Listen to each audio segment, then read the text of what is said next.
Morning. The day shift waitress came on duty, and the two women talked in a hushed tone, every now and then glancing up to see if he was watching.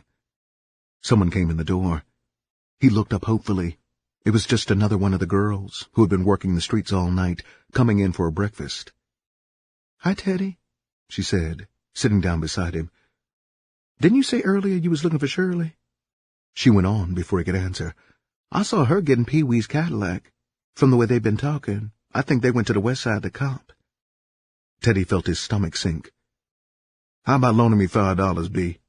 I'll give it back to you as soon as I get my bag together." "No bet, baby," she said, getting up.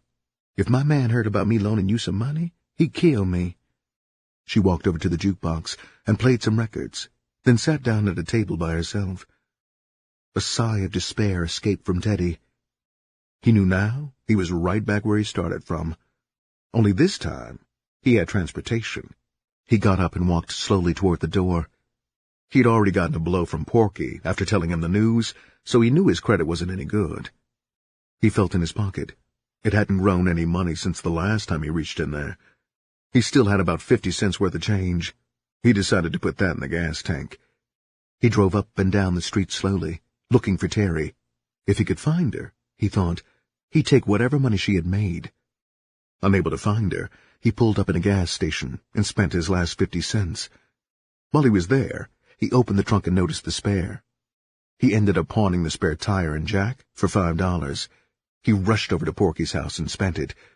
It just barely knocked the chills off, so he was back where he started, minus one tire and jack. His mind started working feverishly. Today was check day. If he could cut off the mailman, he could get his sister's check and cash it at the neighborhood grocery store. As he jumped in the car and raced toward his old neighborhood, he promised himself that, as soon as he turned the dope bag over, he would return his sister's money. If I move fast, he thought, I'll have her money back no later than tonight. It was still early when he parked a few doors away from his mother's house. He cut the motor off and sat watching the street. After about an hour, he saw the mailman turn into his block. He started the car and drove slowly toward the man. "Hi there," he yelled out the window. "You got a minute?" The mailman walked slowly toward the car, a handful of letters gripped tightly in his left hand. "Hi, Teddy. What you doing up so early? I always thought you was a late sleeper." Teddy grinned. "I got to take Bessie to do her shopping now," he answered, using the mailman's first name. "She asked me to pick up her check from you, so that we could be on our way." Before the mailman could reply, he continued, "She's getting dressed and figured if I could get the check from you and cash it, we could save some time." For a moment, the mailman was undecided. "I don't like to give out other people's checks, Teddy.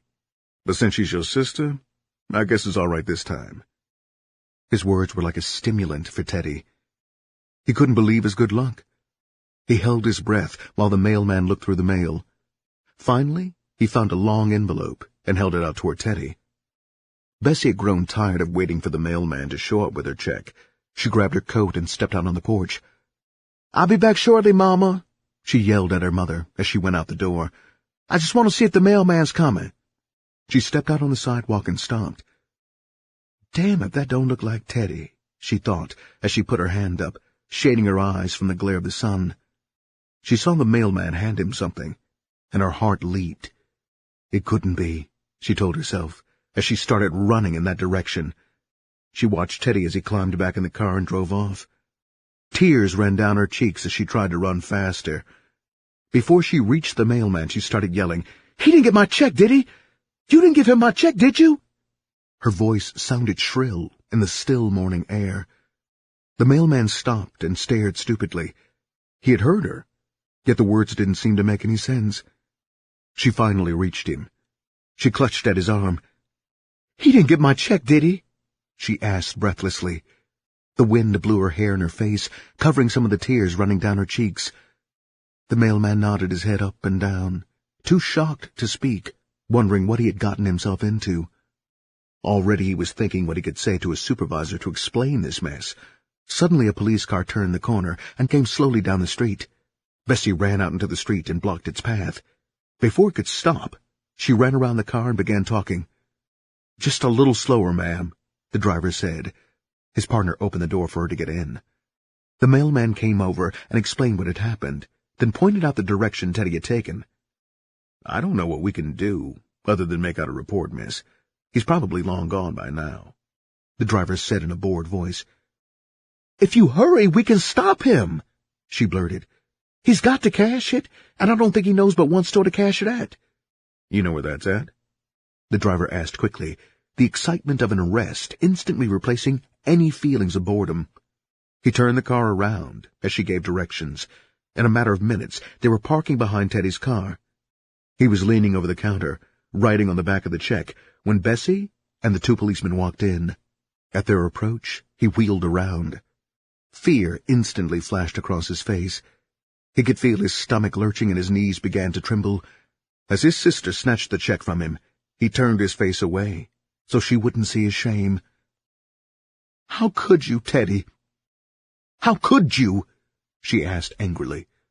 "You know damn well we need this money to feed the family with. Whether it's mine or not, you know Mama needs part of it for the rent." As they led him away, the driver spoke to her. "You'll have to come downtown to the station with us, miss, and file a formal complaint. Since it's your brother, you better talk to the sergeant." In the back seat of the police car, on the way to the station, Teddy pleaded, "Bessie, I was going to bring you your money back tonight. Really, baby, don't do this to me. I'm your brother, honey. I know you don't mean to do this to me, girl. You're just mad right now, but if you stop and think about it, you change your mind." She shook her head stubbornly. "I don't care what you say, Teddy. I ain't going to change my mind. I'm doing it for you, man. If you continue shooting that dope, you're going to end up dead." At the mention of drugs, both policemen became alert, but neither spoke, fearing she might change her mind. At the station, they quickly fingerprinted Teddy while Bessie filed her complaint. She took time out to call her mother and tell her what had happened. After she hung up the phone, there were tears in her eyes, but she didn't change her mind. Teddy watched Bessie leave through the front door. Fear was a large ball in his throat. After leaving all of his personal belongings with the desk sergeant, he followed the turnkey up the stairs. The turnkey stopped in front of a large steel door with a small barred window across it. He opened it with his key and shoved Teddy inside. Once inside, Teddy stopped and stared around. It was a large room with 2 iron benches in it. Stretched out on the benches in various positions were 4 men. All were slovenly in their attire, and their hair was disheveled from trying to sleep on the iron benches and floor. In one corner of the large cell, a toilet gave off a vile odor of stale piss. One of the men got up from the bench and stretched out on the floor. "You can lay there, man," he said. "The goddamn floor is softer than them goddamn benches." Teddy took off his overcoat and put it under his head. He stretched out on the bench, with one cold, chilling thought racing through his mind. How can I get out before I get sick? The rest of the day passed slowly for the 5 men. Every now and then, one of them would get up and pace up and down. Just as quickly, he would get tired and sit back down on the hard bench. They had each revealed to Teddy what they were in jail for. Now, with the coming of night, there was not too much more to say. Each man stared out into the empty space, alone with his fears and private thoughts. When the midnight crew of turnkeys came on duty, Teddy got up and pressed his face to the bars. "Turnkey! Turnkey!" he yelled over and over. "What you want back there?" one of the guards yelled back. The young guard walked up and stared through the bars at Teddy. "What you want, boy?" he asked in a harsh voice. "I tried to tell the other turnkeys, man, I'm a dope fiend. I got to have some kind of medicine. How about sending me over to the hospital?" The guard's loud, brutal laughter filled the cell. "Well, what do you know about that? We got another dope fiend. You should have thought about that, boy, before you got put in here. The only thing you'll get from us is a kick in the ass if you keep yelling. You might as well make up your mind to kick cold turkey, 'cause we ain't got nothing for you. You understand that, boy? Nothing." Teddy listened to the sound of his footsteps as he walked away. The other men inside the cell watched Teddy silently, feeling sorry for him, yet too aware of the facts of life to intrude on his privacy, knowing there was nothing they could do for him. It was his problem. They had witnessed many addicts come and go, all of them fighting their problem in different ways, some silently, others climbing the walls. If he got too sick, The police would come in and take him out and toss him in a cell by himself, probably further down the rock, where they wouldn't be disturbed by his outcries. As the night dwindled on, it became a nightmare for Teddy. He was past the stage of just being bothered by his nose running. Hot and cold flashes shot through him. He climbed off the bench and lay on the floor. His skin began to feel as though insects were crawling under it. He twisted and turned on the hard concrete. He pulled his legs up tight and tried to sleep in a ball. Soon that position became unbearable, and he moaned and cried out loud, shattering the silence of the night. Every now and then, one of the other men would mutter encouragement. "Fight it, boy. You'll be all right. Just don't give in. You're bigger than any old monkey." When daylight came, his clothes were soaking wet, and his hair was stringy. His face was filled with shock. He had looked into the pits of hell. The thought of at least 2 more days of this terrified him beyond all reason. His only thoughts were of dope. He had gotten up and searched his pockets frantically after dreaming during a catnap that he had some dope in his pocket. "You all right, Teddy?" one of the men asked, his voice expressing real concern. "You might be able to get some kind of aspirin from the crew coming on now." Teddy climbed to his feet and stumbled over to the commode. He vomited until nothing more would come up. Green slime clung to his chin as he continued to dry heave. It was later in the day when a turnkey came and called his name. He staggered to his feet and stepped over the food trays as the officer opened the door. "You got a visit, son," the elderly turnkey said, compassion in his voice. He'd been working on this same floor for over 10 years, and he had seen the addicts come and go. He'd come to realize that when a real dope fiend came in off the streets, it was a pitiful sight. He led Teddy down the corridor, opening and locking doors behind them. As they progressed through the jail, Teddy could hear the voices of faceless men yelling back and forth between the different cells. The turnkey stopped in front of a small cell with bars, covered with a thin screen, the wires so intricately woven together that a cigarette couldn't be shoved through the tiny holes. The officer closed the door behind Teddy and stood outside. From a distance, Teddy could hear his mother's voice. Suddenly, she was standing before him, his sister beside her, staring at her son in horror. There was a small patch on the side of his head from where he'd been hit with a pistol. At one time, it had been white, but since sleeping on the filthy floor, it was black. His bottom lip was stitched up, and his hair full of debris. He clutched the bars and sank to his knees. "Mama! Please, Mama, help me!" he cried. Tears ran down his cheeks and mingled with the dirt. Her hands flew to her heart, and her dark face twisted with despair and agony. "Son, son, son!" Her voice was feeble with anguish. "What you trying to do to me? I can feel it in my soul, Teddy. You killing me, child?" There was naked despair in her eyes as she tried to reach out and take her son in her arms. "Please, Bessie, please!" she cried from her knees. "We can't leave my son in here." She stared up at her daughter, tears of pain running down her face. Bessie pulled at her mother's arms. Mama, get up, please. He gonna be all right? It won't kill him." She tried to pull her mother to her feet. Her mother shook her head stubbornly. "Dear God, Jesus, I'd rather see him dead than in here like this. I can't stand it. Jesus, I just can't stand it." Her voice shook with her grief. She climbed off her knees, a large woman who knew nothing but how to get in a kitchen and make the pots ring. Her sole happiness lay in seeing her children happy. A woman who had spent a lifetime raising her children, working from sun-up till sundown, never spending her small amount of money on herself, always on her children. She staggered toward the turnkey. Officer, please, sir, let my boy go." She reached out for his arm. "He won't do nothing no more. Just please let me take him home this time." She would have fallen to her knees in front of him, but he held her arms. He stared past her shoulder at Teddy. He had to admit it was a sorrowful sight.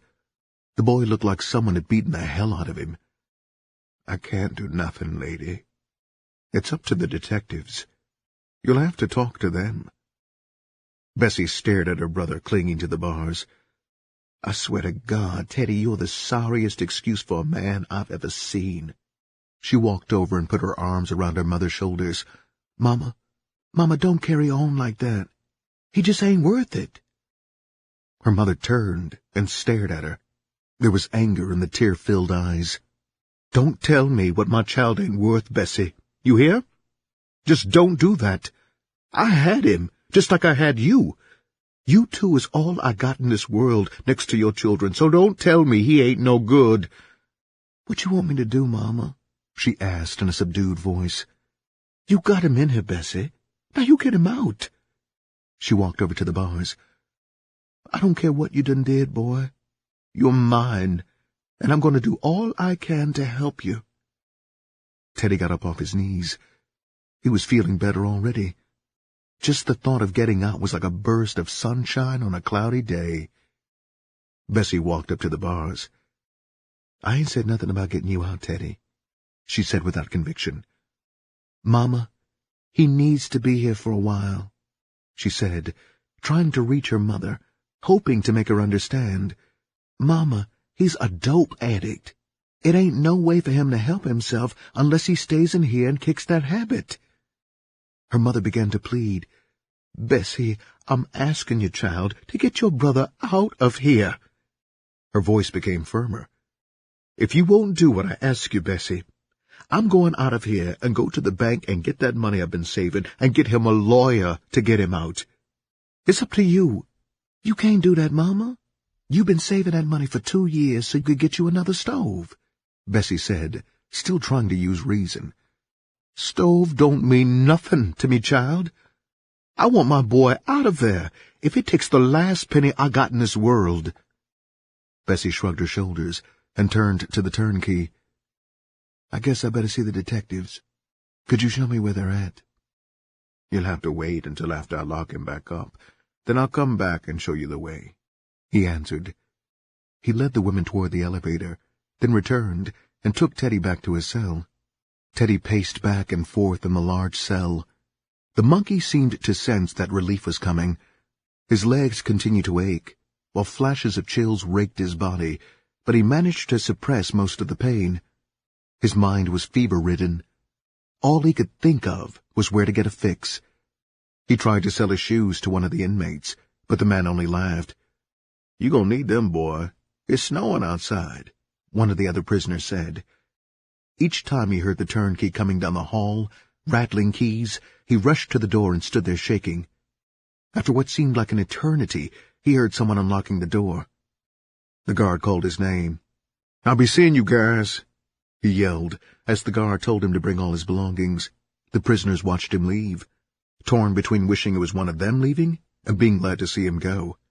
One of the men stood with his face pressed against the bars until Teddy was out of sight. "Well, there he goes," he said.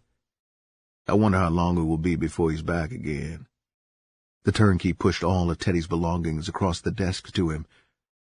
"Well, your sister dropped the charges, so you're free to go. Your mother's waiting downstairs for you. You can take the elevator down if you want to." Teddy glanced at the stairway. "Don't the stairs lead down there?" "No," the guard answered shortly. "They lead to a side entrance, as you probably already know." He watched coldly as Teddy headed for the stairway. He slowly picked up the phone. "I might as well save that poor woman a long wait," he reasoned. The desk sergeant cursed under his breath as he hung up the phone. It was to a bewildered, broken-hearted old woman that he told the news. 17. The snow continued to fall in a steady pattern. Minnie stamped her feet in the doorway in an attempt to start some circulation. She rubbed her cheeks roughly, trying to bring back some warmth. When these attempts failed, she left the doorway and stepped out from the shelter into the chilling wind. She stared at the traffic passing slowly by. Idly she glanced across the street at the East Side cleaner's clock in the window. It was 10 minutes to 12. "Damn," she cursed under her breath. Here it was nearly noon, and she still hadn't caught a trick. As she wrapped her arms around the thin winter coat she wore, She began counting up the hours she'd been working without breaking luck. Since 10 o'clock last night, she remembered angrily. Over 14 hours of walking back and forth on this corner without any luck. She stopped and leaned up against Stephen's pawnshop window. She could feel the baby kicking inside of her, but it didn't bring her any joy. She cursed the snow, the cold, and the baby. Her junkie sickness had been coming down on her gradually at first, but now the slumbering monster was awakening, taking complete control of her consciousness. She stared through the window at the radios, wondering if she could break the window and grab one and run. She shook her head and walked on down the street. It was becoming apparent that she would have to get some money from somewhere before she did something desperate. For a moment, she toyed with the idea of going back to the hotel and waking up Terry again, but quickly gave up the idea. Terry had cursed at her through the door earlier that morning when she had awakened her. It had been a slow night for Terry, too. After making enough money for her fix, she had gone in, getting away from the freezing cold. Minnie stopped in front of Ned's supermarket and stared through the window. She watched the old white couple behind the counter as the wife waited on 2 children.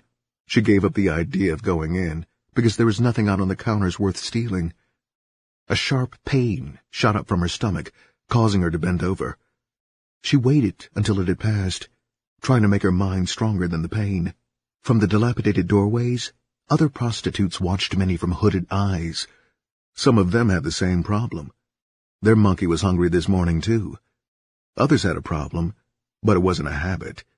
It was the headache of trying to satisfy a money-hungry pimp. A pimp could be cruel, Minnie thought, but the most vicious pimp could never arouse the fear and pain an expensive dope habit brought on. A woman passed, leading 2 little children. She stared at Minnie angrily, as though Minnie had personally done something to her, and pulled her little girls out of Minnie's reach. Both children were dressed neatly in matching snowsuits. Minnie stared after the children. They brought back memories of her childhood, only there were no cute snowsuits that she could recall. It had always been cold, as she remembered it. Even then, she wore a thin fall coat she had to make use of in the coldest of weather. Snow boots had been a dream of hers for years when she was a child. She hadn't owned a pair until after her 13th birthday, and then only because she had been able to steal them from the girls' lockers at school. She watched a drunk stagger down the street toward her. Before she could reach him, 2 other girls bore down on him from out of a darkened doorway. She ran up to the crowd, ignoring the angry stares the other 2 women cast at her. The 2 women were holding the drunk up, each one holding an arm. Minnie walked straight up to him. As the wind whipped his coat back, she put her arms around his waist, rubbing her huge belly against the Negro trick's stomach. He tried to focus his fire-red, beady eyes on her, but before he could even see who was hugging him, her dexterous fingers went to work. She plucked his wallet out before the other girls became aware of what she was doing. They didn't know what was happening until she released him and took off down the street. Their shouts of anger followed her as she tried to run, her huge belly bouncing up and down. The colored drunk turned around as the woman released him and stared after her. He could have still caught her, but he was the only one on the street who didn't realize what had happened. She had dipped so neatly that he hadn't felt a thing. Minnie turned the corner and kept on running. Her breathing became hard, and she had to swallow her spit. She opened and closed her mouth as though she were a fish out of water. Her hand clutched at her side, but she continued to run. When she reached the hotel, she glanced back over her shoulder before turning in. She ran up the steps and stopped inside the doorway. When she saw the caretaker staring out of her door at her, she went on up the stairs toward Terry's room. She wasn't in any mood to be bothered about back rent. She prayed that the wallet held enough money so she wouldn't have to go back out in the streets for at least 2 days, maybe even enough money so she could pay up on her rent. Her fingers trembled as she began to open the wallet. She peered inside, slowly. Suddenly her fingers started to search, wildly. She stopped and stared, then slowly removed $2 from it. It felt as if the world was coming to an end. Disappointment ate at her. Her eyes filled with tears. She began to weep, slowly at first, then louder and with complete despair. Frantically, she snatched the rest of the papers out of the wallet and tossed them on the floor. Using her foot, She scattered them over the hallway, then stumbled down the hall to Terry's room. She pounded on the door, weeping and crying out, "Terry! Terry! Open the door, Terry!" Inside the room, Terry lay on her back, staring at the ceiling. She listened to Minnie's pounding. It seemed to be coming from a long way away.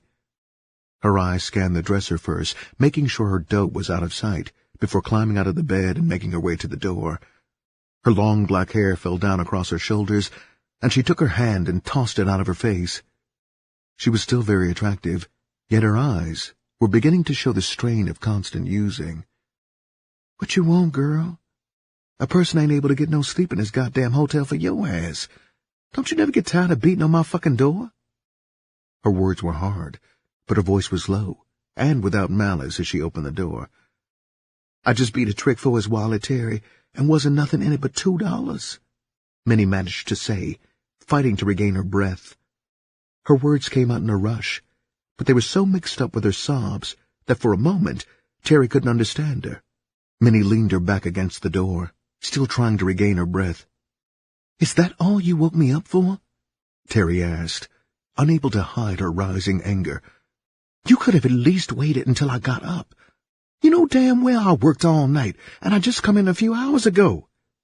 Her voice was sharp from the lack of sleep. Minnie fumbled in her pockets until she found the $2 she had stolen.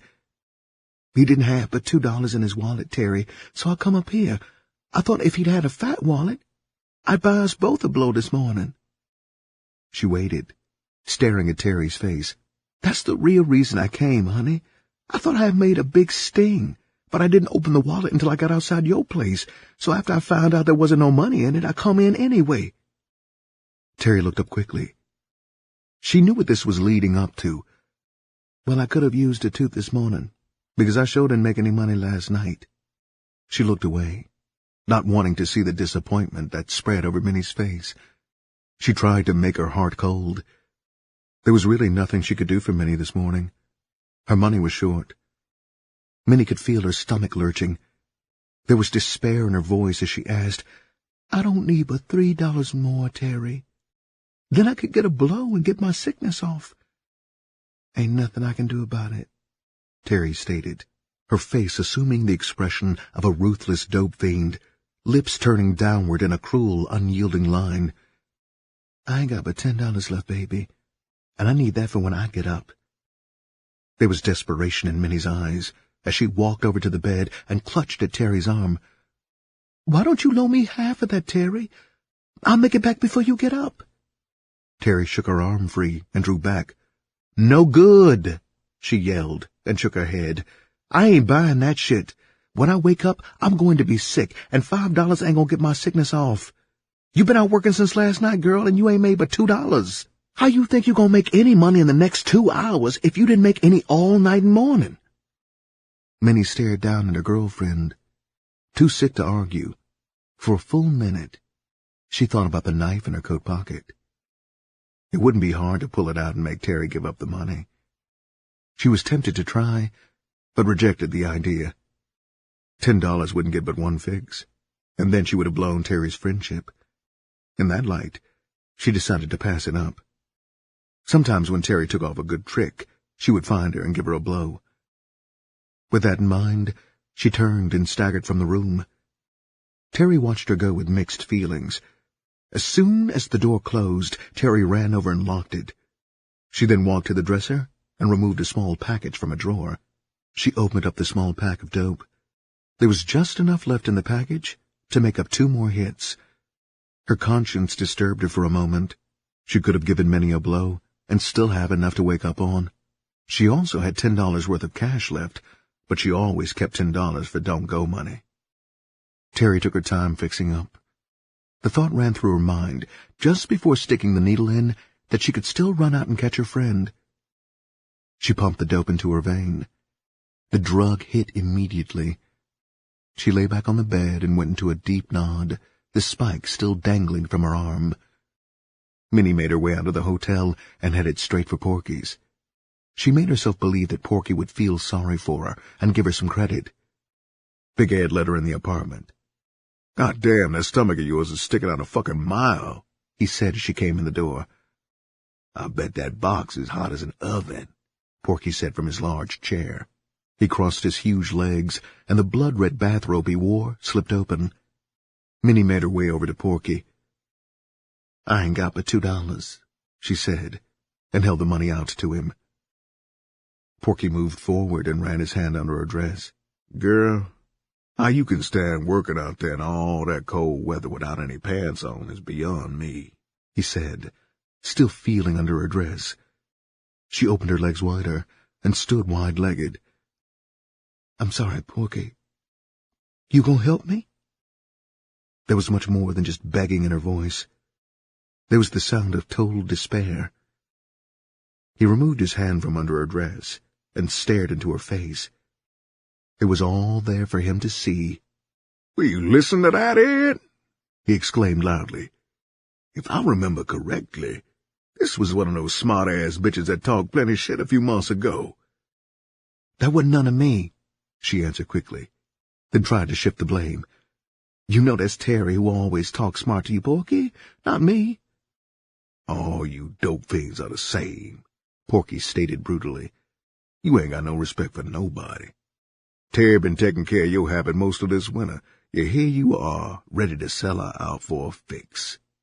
A small gleam came into his eyes as he stared up at her. He stood up. "Come on," he ordered, and walked towards the bedroom, never looking back to see if she would follow or not. He knew she was coming. Her sickness had her in such a way that anything went, no matter what, if she could get a fix out of it. Minnie followed him into the room and closed the door after Smokey walked past. "Take your clothes off," Porky demanded. He watched her closely as she undressed. Minnie had reached the point where she no longer thought, only reacted. She moved now as though she were a robot. She removed her clothes quickly and stood before him naked. Porky led her to the bed and pushed her over. He spread her legs wide. Then, using his fingers, he toyed with her for a while. First he experimented to see how many of his fingers he could stick up her at one time. Growing tired of this, he tried inserting his huge fist. Next he got up and released one of his large German police dogs. He brought the dog back to the bed and lifted him up between her legs. Suddenly Minnie realized what was about to happen to her. She twisted her head into the pillow. Scalding tears ran down her cheeks as she felt the dog's paws against her stomach. Animal sounds came to her, and she shut her eyes tightly, not wanting to know whether they came from Porky or the dog. She could feel Porky twisting her hair, and without opening her eyes, she opened her mouth to accept the rigid penis he was sticking in her face. Later, Porky shoved her onto the bed. "Go in there and wash up," he commanded. She got up and obeyed, moving as if in a dream. When she returned from the bathroom, he tossed 2 small $10 packs at her. "Take it across to your place and do it," he ordered. "I don't want to see your freakish ass for a while." She staggered back through the living room in a daze. Big Ed stared at her curiously as he led her out of the door. It was not the first time he had seen a woman come out of Porky's room looking as though she had peeped into the bottomless pit of hell. Some, like Minnie, looked as though Porky had taken away their very souls, leaving only shell. Minnie made her way across the street and into her room, not really knowing how she got there. The dope was still clutched tightly in her hand. She stared at it curiously for a second, then got up and dumped it all in a cooker. As she worked, without thought, her mind drifted back through the past. Life had always been difficult. Since her early childhood, things had always worked out harshly for her. She thought about the coming problem of raising a child. Tears ran down her cheeks as she saw what kind of life she would have to offer her baby. She struck 2 matches and lit up the bottom of the cooker. She had done this so many times that she could do it with her eyes closed. Her mind continued to drift as she cooked up the dope.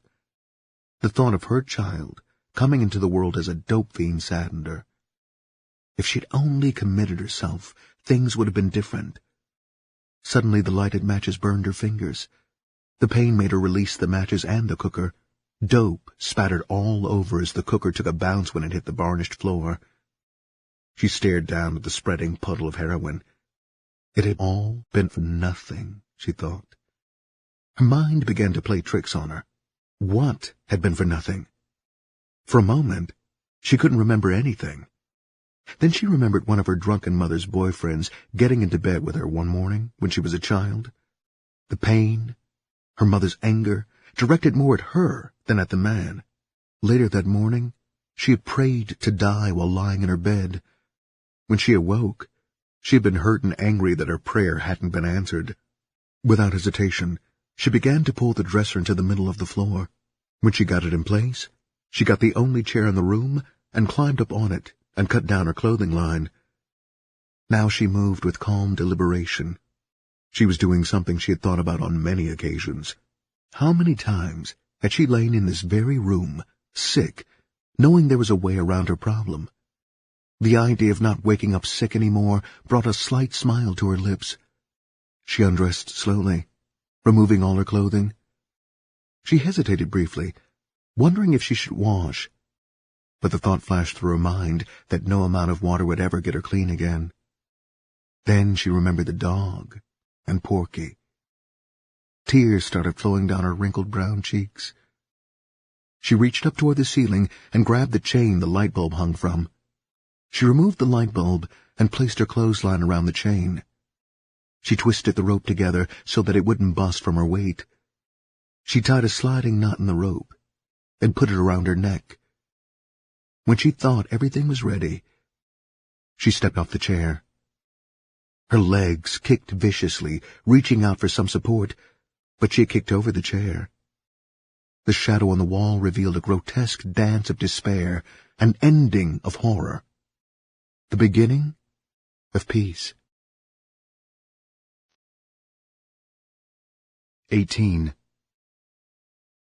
While Porky dressed slowly, preparing to keep a monthly appointment with the vice detectives to pay them their blood money in order to keep on dealing poison, Teddy ran through alleys from the cab driver he had just stuck up. The knife he had used was still clutched in his hand as he ran out from between two houses and made for Snake's car. He climbed behind the steering wheel, cursing loudly.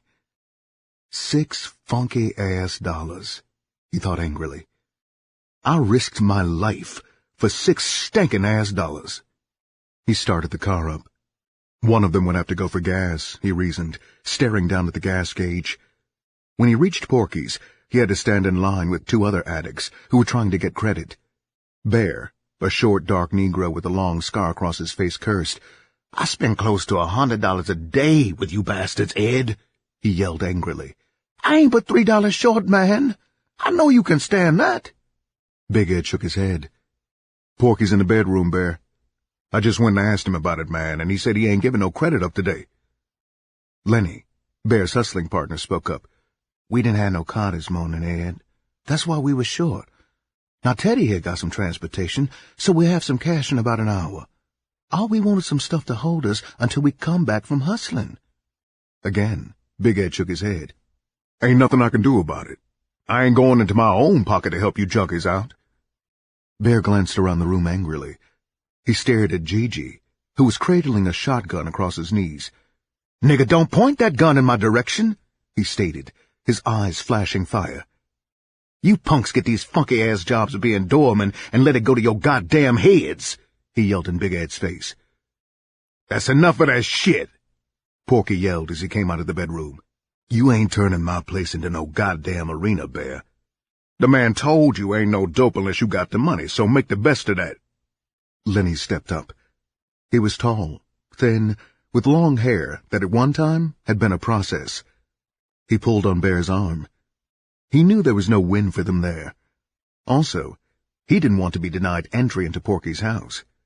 It was not fear that made them back up, only a desire not to be refused entry into the best dope house in the city. We don't want no trouble, Porky. It's just that we was on our way to hustle and we ain't had our morning due yet.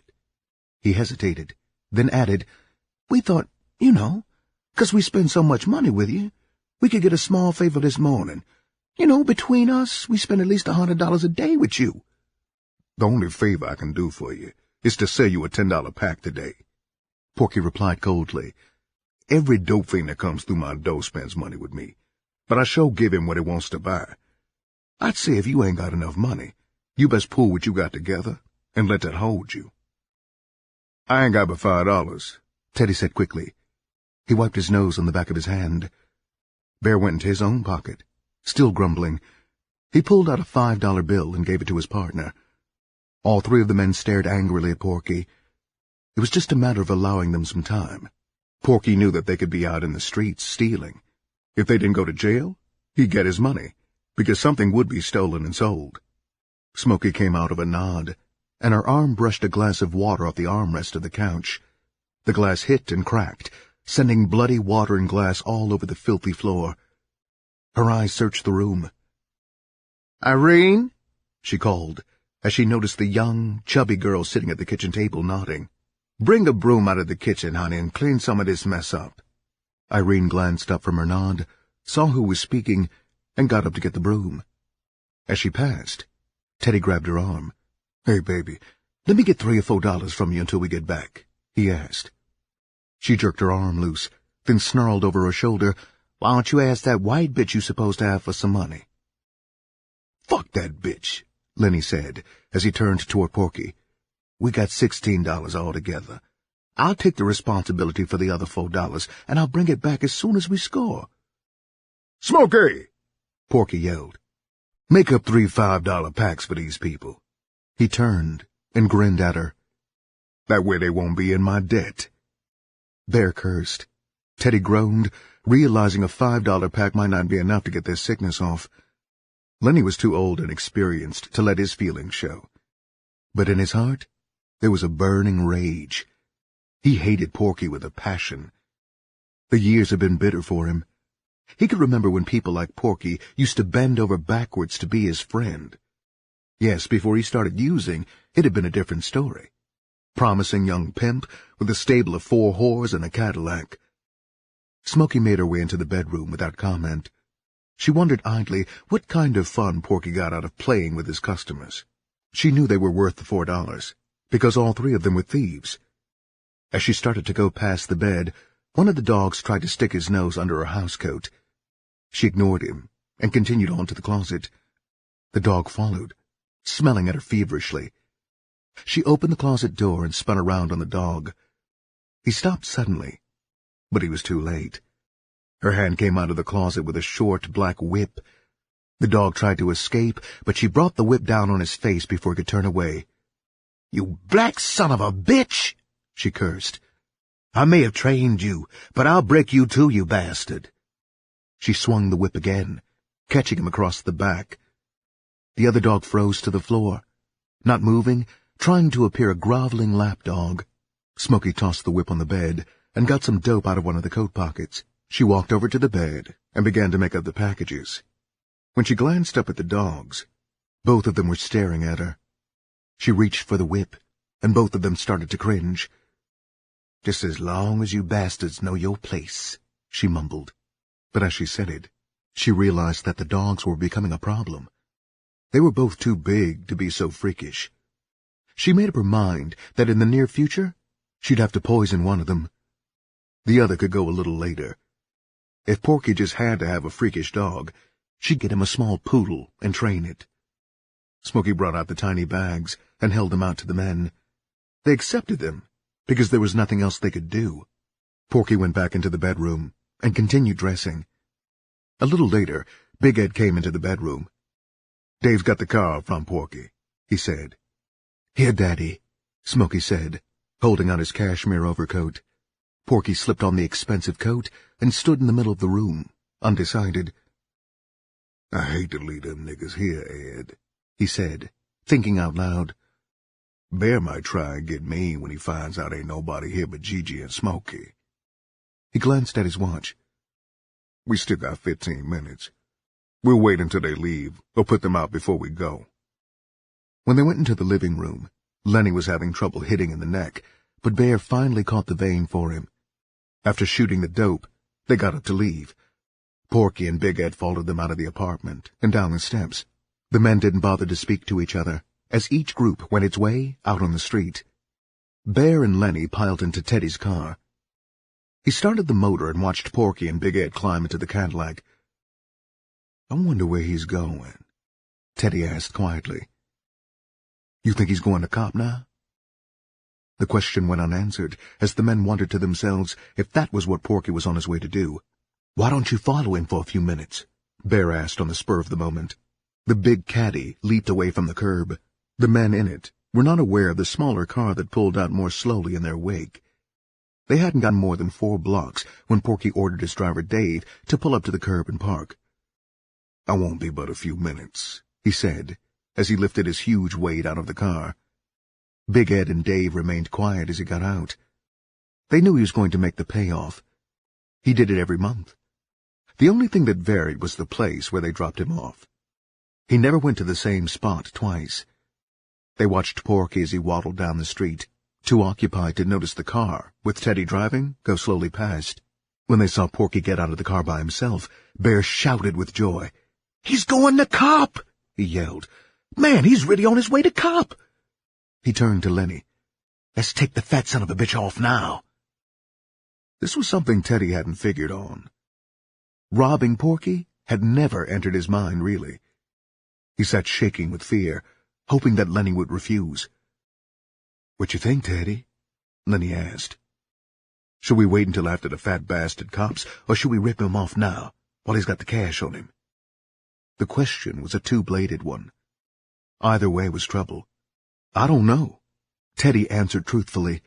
"Well, I know," Bear answered quickly. "Catch up with him," he ordered in a voice that would tolerate no refusal. Teddy turned the corner behind Porky. Bear watched Big Ed and Dave closely as they turned. "I don't think they even see us."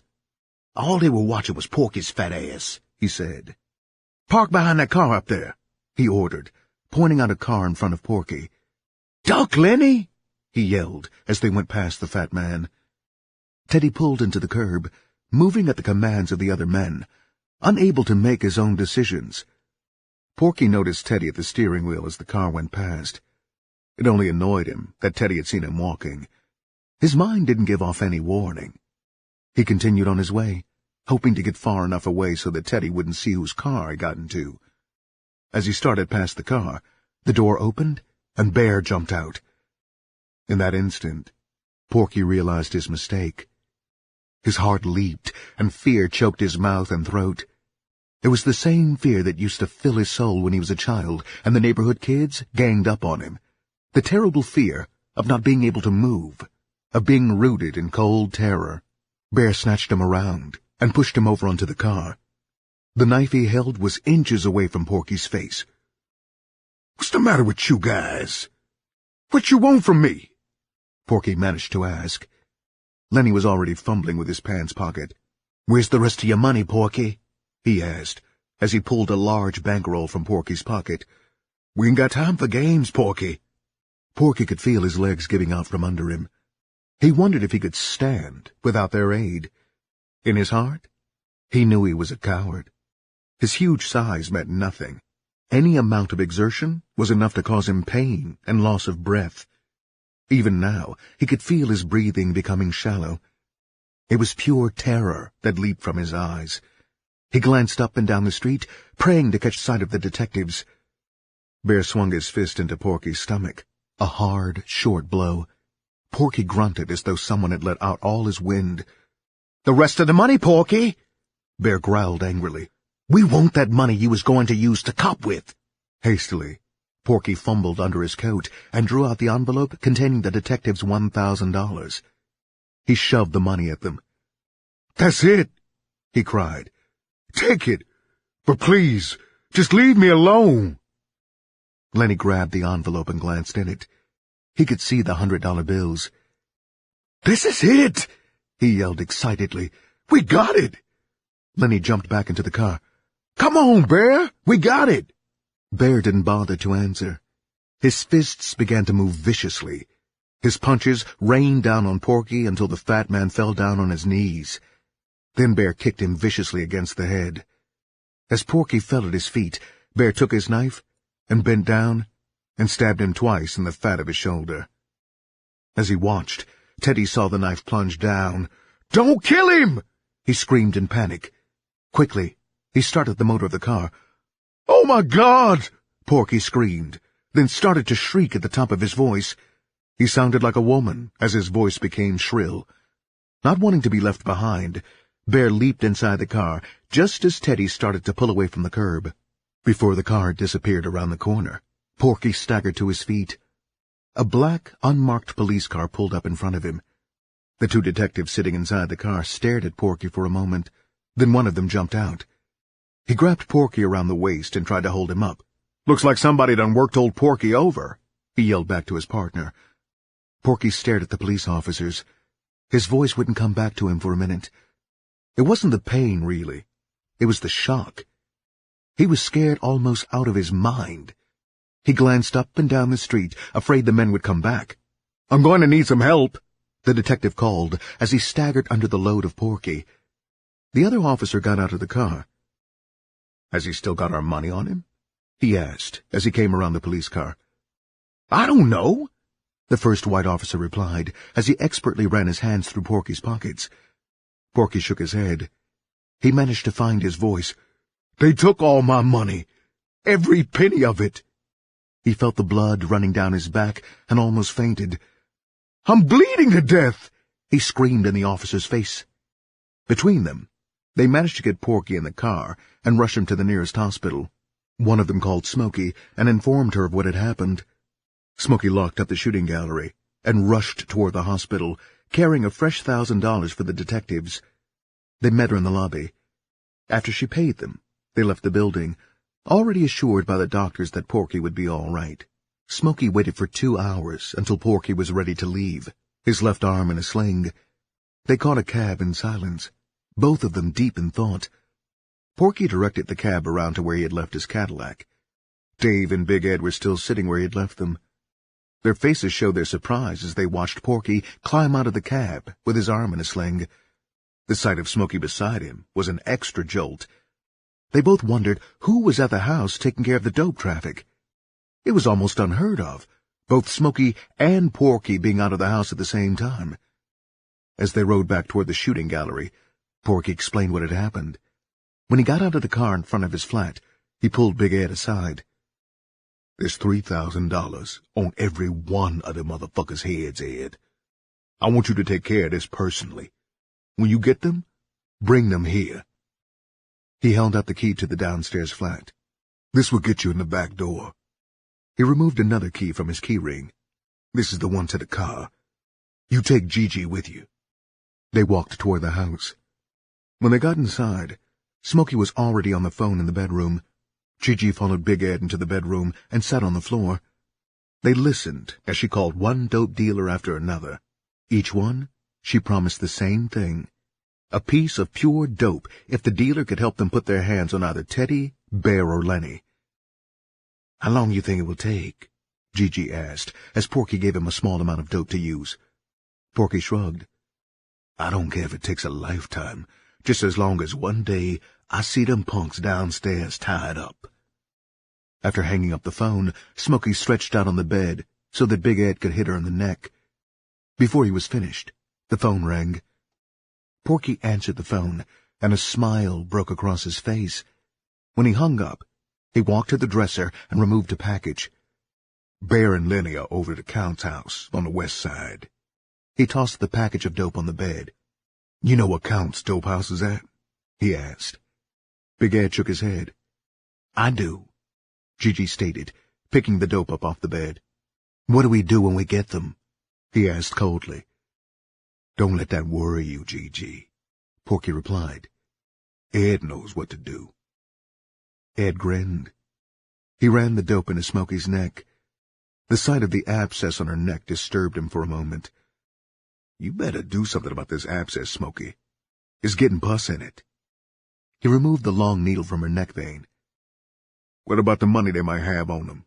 he asked, well aware of Porky's disregard for money. "It's yours, too," Porky answered. "Just make sure they're alive and kick him when I come downstairs. You can tell Gigi about the $6,000 y'all gonna have to split between you if you take care of this right." He watched the greed jump up in the men's eyes. "What about Teddy?" Smokey asked, as they watched Big Ed and Gigi depart. both men wearing shoulder holsters with 38 police specials riding gently under their arms. Teddy won't be no problem. Porky laughed for the first time that day. Teddy won't be no problem at all. 19. The evening shadows were beginning to invade her room as she rolled over and sat up. For a minute, her thoughts were disturbed by a small, nagging voice, reprimanding her for her ill treatment of her only friend. She walked over to the dresser and looked at the small amount of dope lying there. She took the back of a matchbook cover and split the dope into 2 piles. She raked the larger one into her cooker and put water on top of it. She held 2 matches under it until the white powder dissolved, then drew it up with her dropper. She had a little trouble finding a vein, but at last she hit. She shot the dope in quickly and jacked the works off a few times before pulling out of her vein. As she dressed, she caught herself glancing at the other pile of heroin, but she fought the desire.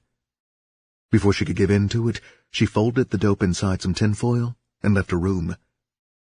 Terry knocked on Minnie's door, lightly at first, then harder. When there was still no answer, she tried the doorknob. It opened slowly under her pressure. She stepped into the room. At first, the only thing she noticed was the dresser. Then her eyes traveled upwards, and the slowly swinging apparition came into view. She opened her mouth in horror. The sight in front of her froze her in her tracks. She stared in terror at the body gently swinging back and forth. The sight of Minnie hanging there was shocking enough, but when her eyes turned downward, away from the sight of her friend's contorted face, they fell on what looked to be a child's head, protruding from between Minnie's naked legs. The head of the baby was covered with afterbirth, while only part of its body showed. The rest was still hung up somewhere inside the dead woman's body.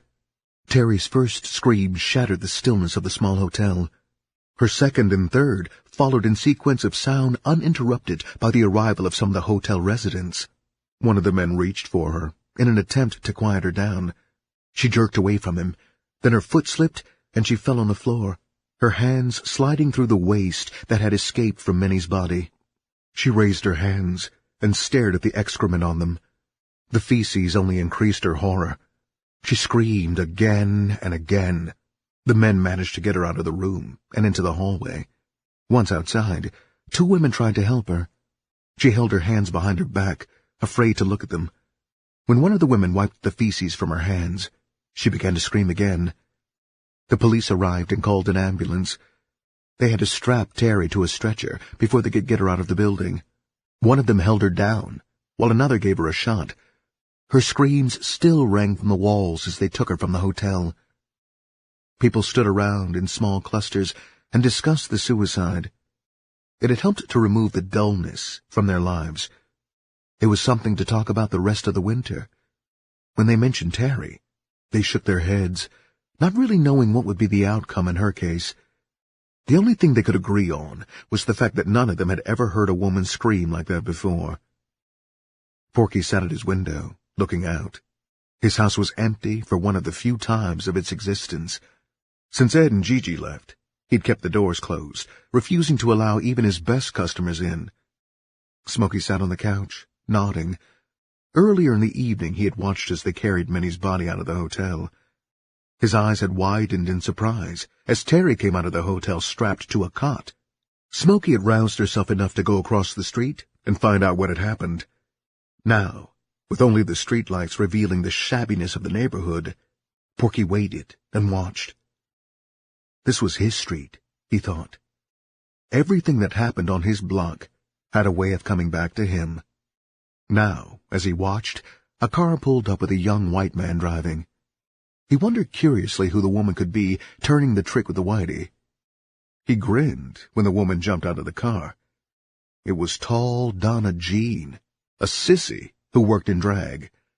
The woman's clothes she wore were always the most expensive she could find. She stood waiting for the trick to come around the car, her hands on her broad hips, standing invitingly with her legs wide. She had a long face that was quite feminine, except for the huge nose. The couple walked up the pathway leading to the hotel, arm in arm. Porky smiled knowingly. He had wished many times in the past that Donna Jean would become an addict, but the queer was too wrapped up in buying women's clothes to waste money on dope. He would have liked to see if his dog would be interested in Donna Jean. That would be a sight, he imagined. A sissy and one of his dogs, or both.